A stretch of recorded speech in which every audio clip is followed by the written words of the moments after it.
beaucoup de fidèles chrétiens, en particulier à Martigues, mais si vous avez bien entendu l'évangile d'aujourd'hui, il n'y a pas des paroles qui sont faites pour attirer les foules. Jésus nous dit aujourd'hui, si tu ne me préfères pas à ton père, ta mère et même à ta propre vie, tu ne peux pas être chrétien. Il nous dit, si tu ne portes pas ta croix, tu ne peux pas être chrétien. Ces paroles sont dures à entendre et elles ne sont pas faites pour nous séduire. Pourtant, nous sommes bien, chacun de nous, attirés par Jésus.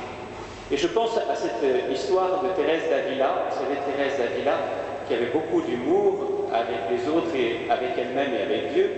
Un jour, elle s'en va faire une fondation d'un nouveau Carmel. Et elle est avec ses sœurs dans un chariot qui s'embourbe sur la route. Alors toutes les sœurs doivent descendre pour pousser le chariot pour qu'il sorte, soit désembourbé. Et Thérèse d'Avila, en poussant le chariot, tombe la tête la première dans la boue et se retrouve remplie de boue. Et elle dit avec son humour, « Seigneur Jésus, je comprends que tu n'aies pas beaucoup d'amis si tu les traites ainsi. » Et quelque part, cela nous dit bien que dans l'Évangile, il n'y a rien pour nous séduire, mais il y a des paroles de vérité. Cette parole de vérité d'aujourd'hui, c'est de nous dire qu'il y a quelque chose de beau et de grand à vivre dans notre vie chrétienne, c'est de porter la croix.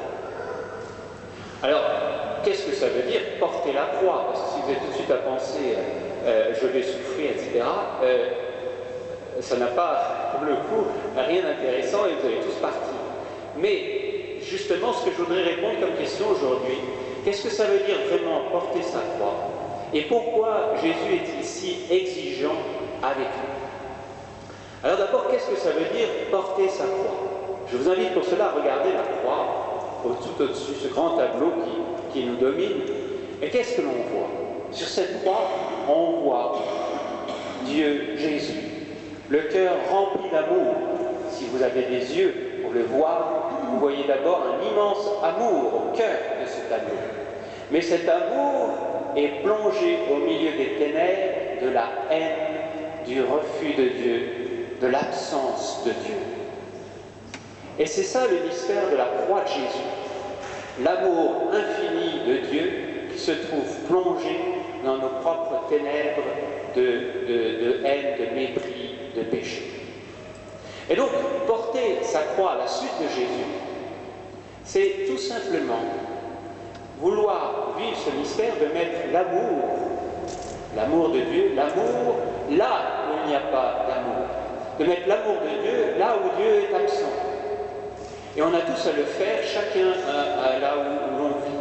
On doit le faire dans notre travail, où souvent dans ce travail l'amour est absent, ça, en tout cas ça arrive.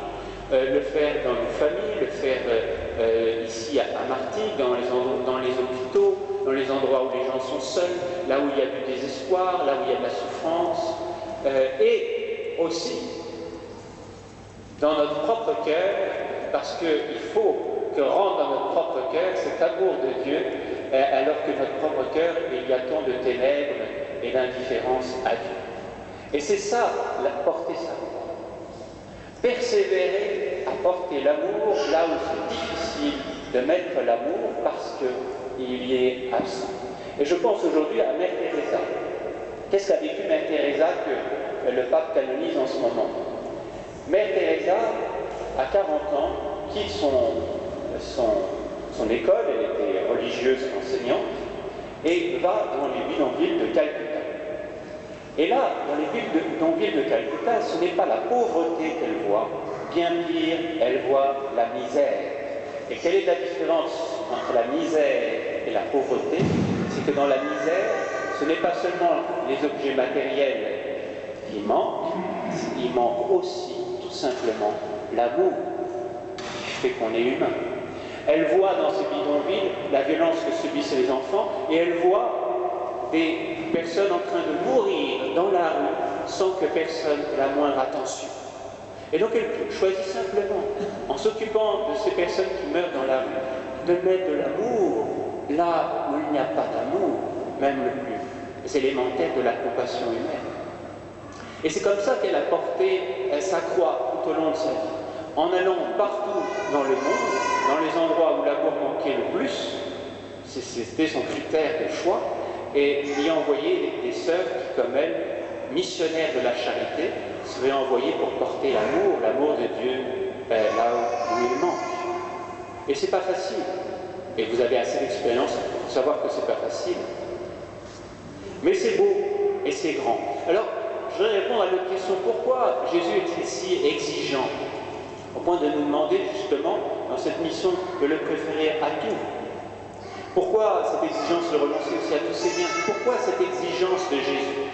Parce qu'il ne suffit pas d'aller apporter notre pauvre amour humain. Il faut apporter l'amour même de Dieu. Vous savez, 99% des habitants de cette planète sont des gens qui sont gentils, qui s'efforcent d'être gentils et d'aimer ceux qui sont autour d'eux et qui ne les embêtent pas. Et pourtant, ce monde est traversé par la souffrance, le mal et le manque d'amour. Il ne nous suffit donc pas d'être gentils et d'aimer les gens autour de nous avec notre amour humain. Il faut apporter l'amour de Dieu. Seul l'amour de Dieu est à la hauteur du défi de ce monde qui souffre à cause du mal, à cause de l'absence de Dieu. Et comment faire, si ce n'est justement en mettant Jésus au cœur de notre vie pour que notre cœur soit habité par l'amour même de Dieu? Vous savez, Mère Teresa, il lui est arrivé une autre histoire. Un jour, ses sœurs lui disent: on a tellement de choses à faire, on n'arrive pas à faire face à tous les besoins. Alors il faudrait qu'on diminue les temps de prière pour pouvoir avoir plus de temps libre pour s'occuper de toutes les choses à faire pour les gens dans la misère. Alors Mère Teresa a répondu: nous manquons de temps pour faire tout ce qu'il y a à faire, et bien nous n'allons pas prier moins, nous allons prier 2 fois plus. Et ils l'ont fait. Et pourquoi Mère Teresa a dit cela? Elle a dit cela parce qu'elle savait que si on donne que de l'amour humain, on n'arriverait jamais à la hauteur de tout ce qu'il y a à faire. Mais si on prie suffisamment pour se laisser aimer par Dieu, pour se laisser remplir par cet amour de Dieu, alors on pourra donner cet amour de Dieu autour de nous. Et c'est seulement l'amour de Dieu qui peut changer les cœurs, réconforter les cœurs, qui peut rallumer la vie et mettre fin à la misère dans le cœur humain. Vous voyez l'enjeu qui nous est donné. Et tout à l'heure, en communiant, nous allons chacun pouvoir communier pour recevoir l'amour même de Dieu dans notre cœur et aller le porter. Missionnaire de la charité, vous êtes missionnaire de la charité à chaque fois que vous communiez pour porter cet amour de Dieu. La charité, c'est l'amour de Dieu partout et particulièrement là où il est absent. Je finirai simplement par une image qui vous aidera à retenir ce que j'ai dit. Vous voyez, je ne sais pas si vous voyez tous au fond, cette petite plante. Alors, je vous laisse deviner où est-ce que je l'ai trouvée. Ben, cette petite plante, je l'ai trouvée au boulevard Camille Pelletan, où j'habite. Elle poussait au milieu du goudron. Il y en a beaucoup d'autres, parce que hier soir, j'en avais encore une autre. Et petite. Alors, j'ai décidé d'appeler cette petite plante Christiana. Christiana comme chrétien. Parce que je me suis dit, le chrétien a la même vocation que cette plante. De même que cette plante pousse au milieu du goudron, là où il n'y a ni terre ni eau, on se demande comment elle trouve son chemin vers la terre. Elle le trouve, sinon elle n'existerait pas. Mais nous-mêmes chrétiens devons être ceux qui vont pousser l'amour de Dieu, grandir, vivre l'amour de Dieu dans un monde où Dieu est si souvent absent, où l'amour de Dieu est si souvent absent. Donc là, frères et sœurs, regardons ce que nous devons être.